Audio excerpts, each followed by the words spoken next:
मुझे भगवान नहीं दिखाई देता है। तो तू कौन है? मैं तो एक फलानी फलाना हूँ। तो तुमको फलाना फलाना नहीं दिखेगा जो तेरे भीतर सो सर्व का। नहीं, आत्म भाव आ गया है। अब अणा पूछा, आत्म भाव ही रहेगा सबके लिए, सबके लिए परमात्मा का भाव ऐसा हो जाएगा, तुम खुद हैरान हो जाओगे। ये वही मैं है, वही हूं मैं जो सारा दिन केवल अलग अलग अलग अलग विकारों को गिनते रहते थे। अरे जीवन ही विकारी हो गई थी। फील करते हो अब उस जीवन से बदल कर। इसीलिए बोला ये गुरु ही दातार बनकर हमारे भीतर प्रेम का संचार किया। और विकार, एक ही प्रेम को शक्ति है ऐसा निर्विकारी बनाने की। विकारों से, ये प्रैक्टिकल बात है जब भी जीवन में आए, वो अलग बात है। ब्रह्मज्ञानियों के जीवन में पहले आ चुकी है तो उनकी वो दावा रहती है। और जब जब भी किसी के जीवन में आए तब तक बातें लगेंगी।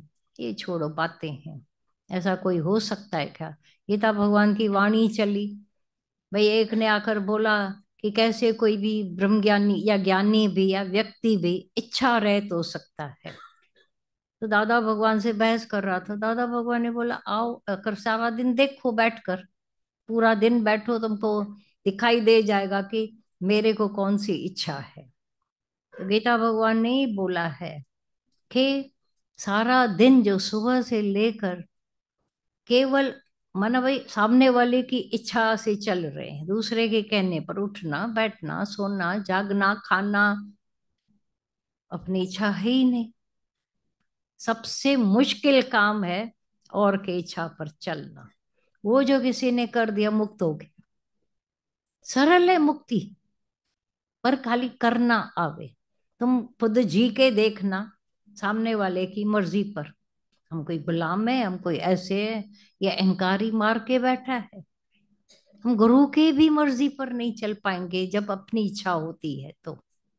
फील करते हो कि जब मुझे मेरी इच्छा रहे हम डिनाई कर जाएंगे। पर जब कुछ है ही नहीं, जो तुद भावे जो तुद भावे यही कह सकते हैं तब तो ये सच्चा उत्तरायण हो जाता है। ये जीवन में आ जाता है।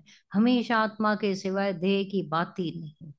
मुझे ऐसा होता है, मुझे वैसा होता है, उसको भी होता है। अब कार्य होता है तो सब कुछ दिख भी जाता है, तो ऑपरेशन भी हो जाते हैं। हम डॉक्टर को जाकर बोले आप मेरा वुंड नहीं देखो, हम आपको नहीं दिखाएंगे। ठीक है, मैं ऑपरेशन नहीं करता हूँ, वो चला जाएगा। तुमने ही पैसे भरकर मुझे किया है अप्रोच कि आओ ऑपरेशन करो। अब जब ऐसा समय आया तुम बोलते मुझे नहीं कराना है। शांति हो गई बात। ब्रह्म ज्ञानी के पास हम आते हैं, वो आता नहीं है कि मैं तुमको सुधारूंगा। हम आते हैं गुरु के पास। गुरु मेरी अहमता काटो, मेरी ममता काटो, मेरा कर्ता भाव काटो। क्योंकि जलाया है उसने, दुखी किया है मुझे। सब थके हुए आए थे यहाँ। सच है, अपने अपने अहंकार से, अपनी अपनी ममताओं से, अपने अपने कर्ता भाव से थके हुए आए थे, या ऐसे ही आ गए।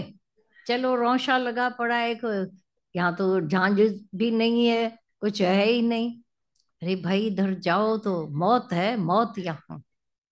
जो स्वीकार कर ले खुशी से अपना, मौत स्वीकार करे, ज्ञान स्वीकार करे, वो जब आते हैं और सच्चाई से अंदर तबादला हो जाता है।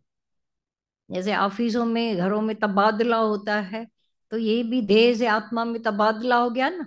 तब्दीली तो तबादला, ट्रांसफॉर्मेशन हो जाता है। ट्रांसफर हो गए देह से। गुरु ने हमारी एड्रेस करा दी आत्मा की ट्रांसफर, तो ट्रांसफॉर्मेशन हो गया। तो उसके फिर सिम्टम भी हैं या नहीं? अब आत्मा में हो तो कैसे हो? उदास, मायूस, कभी कैसे कभी कैसे। आत्माकार के जो लक्षण हैं उत्तरायण वाले वो भी तो देखना। निर्भय होए, निर्भय होए भजो भगवाना, पहली पहली शर्त है। अगर भय भी है और आत्मा भी बोला, आत्मा भी बोला और इच्छा भी होती है, दुखी भी हो रहे हैं, तो वो फोटो वाली आत्मा होगी। फोटो वाली बिल्ली सच्चे चूहे को भगा नहीं सकेगी। किसी के घर में चूहे बहुत थे, अब बिल्ली मिले ही नहीं, तो बोला चूहों को कैसे पता चलेगा सच्ची है कि झूठी है। एक बड़ी अच्छी फोटो, बड़ी जैसे जीवंत भी लगती थी, लेके गया घर में, क्योंकि बिल्ली के फोटो वाले नहीं बोला यही ले जाओ, काम चला लो। कुछ दिन रखा, चूहे तो जाए ही नहीं। आया उसके पास, गुरु ने और किसी ने भी बोला था उसको बिल्ली पाल। अब सच्ची बिल्ली पालना कितना मुश्किल काम है। दूध वाली चाहिए, पहले दूध चाहिए, तो गाय पालनी पड़ेगी। गाय पाली तो गोबर उठाने वाला एक लंबा हो जाता है प्रोसेस। बोले ये फोटो वाली बिल्ली अच्छी है, रख दे। फिर आया उसके पास, मेरे चूहे तो भागे नहीं, बोला सच्ची बिल्ली रख बाबा। अब बिल्ली आई जैसे, अब चूहे ढूंढे तो मिले ही नहीं। हम सच्ची आत्मा को रखें और अज्ञान को ढूंढें, मन को ढूंढें, अशांतियों को ढूंढें, मिलेंगी पक्का। क्यों, किसी के कहने पर या खुद के अनुभव